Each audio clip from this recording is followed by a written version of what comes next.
Hello gin fans and welcome back to yet another one of my videos. In today's video I've got a little experiment going on with dehydrated fruit, and this is all thanks to one of my subscribers. Hello 8 past 10, thank you very much for your comments on my videos. Yes, that's what this video is about. He commented on my videos, he wants to know what I thought of different fruits in different gin and tonics to see what works best. So I've got a little experiment going on, tonic waters and all that. I've tried it off camera. I'm going to give you the results in a minute, but just a couple of quick things, guys. Thank you so much. New year, not only did I tick over the 500 subscribers mark, which is absolutely awesome, love that, thank you very much, but I've just ticked over 50,000 views on this channel as well, so I cannot thank you enough. If you haven't subscribed already, make sure you do click the little subscribe button, and if you have subscribed, make sure you click that little bell notification as well, because that tells you every time I upload a new video. So thank you guys very much. Question of this video: obviously we're talking about dehydrated fruit.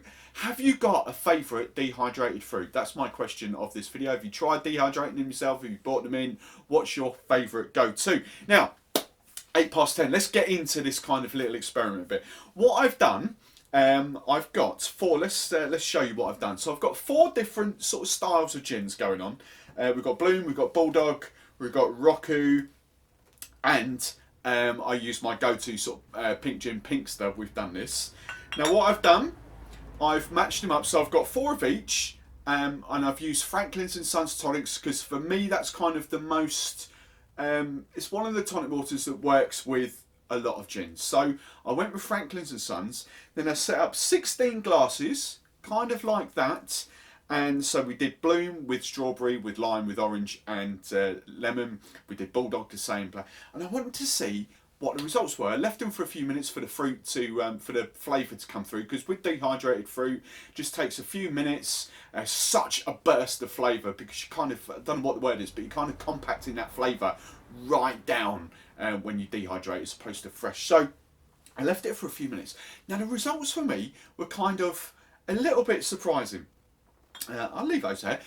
Now, I'll be honest, the lime, I didn't like the lime in any of those. I didn't think the lime works, which is quite interesting, because since the early 90s, the whole gin and tonic craze, up until sort of recent, like 2 or 3 years, has been squeeze a lime with everything. Now, I personally didn't think lime worked with any of those 4, which I found, don't know, I wasn't expecting that. I thought lime would be a good one.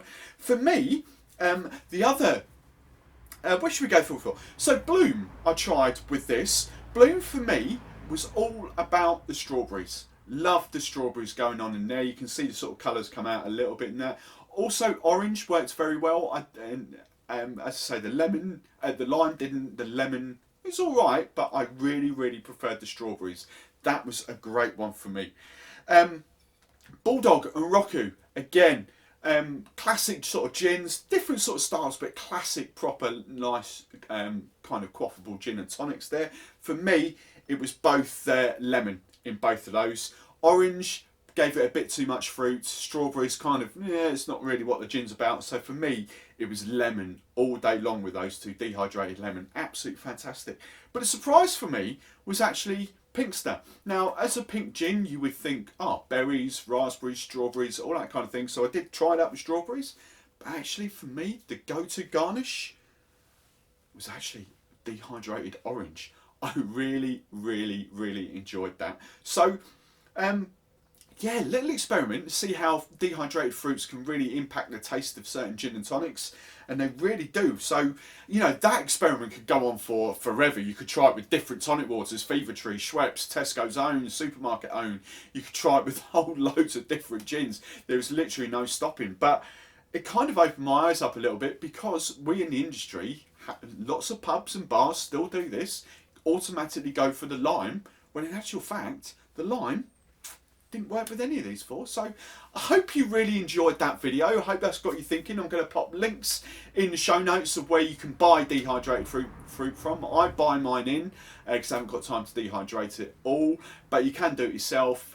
Ovens are not brilliant, but you can buy dehydrators on Amazon if you really want to. But as I say, I buy mine in. Cheaper, easier, job done for me.